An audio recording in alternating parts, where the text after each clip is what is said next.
والحقيقه البوست ده بيضايقني جدا على فيسبوك، بتاع ملبسه ابنك كام قطعه عشان كل الناس تلبس قطع عدد نفس القطع، او يا جماعه كل الاولاد تلبس معرفش 3 قطع داخلي وقطعتين خارجي. الاطفال مش طالعين من خط انتاج، كل محافظه غير التانية. وجه بحري دلوقتي ببرد، وجه قبلي بيموتوا من الحر. احنا نفسنا في نفس المحافظه، اللي ساكن في الشيخ زايد او ساكن في التجمع غير اللي ساكن في وسط المدينه والبيوت قريبه من بعض مدفيه بعض. في طبايع للبشر، في ام وطفل بيت يعني اوريدي مقفل قوي، في ناس ساكنه في الدور الاخير فالشمس بتبقى ضاربه فيهم بالنهار جامد جدا، في طفل جسمه سخن وبيلعب بيتحرك. فعشان خاطري بلاش التعميم ده، انتي ادرى واحده بولادك وبالجو بتاعهم.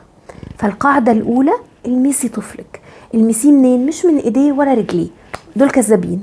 المسيه من جوه جسمه، من ظهره. حطي ايدك في ظهره من جوه، حطي ايدك في جسمه من صدره من جوه. شوفي ابنك تمام يبقى تمام، خلاص انا مش هلعب في الطبقات مهما الدكاتره على فيسبوك قالوا لي غيري في الطبقات. ولا ابني عرقان ومخنوق او بيعيط كتير او مش عارف ينام، او الحفاضه نفسها انا بشوف التنايات اللي في جسمه كلها مبلوله، او الحفاضه البول نازل ناقص قليل عن الاول، الحفاضه نازله خفيفه معناه ان جسمه فيه جفاف، او ساعات بينزل كريستالات لونها اورنج او بينك كده، روز شويه وردي، تقولك ان الطفل عنده جفاف شديد.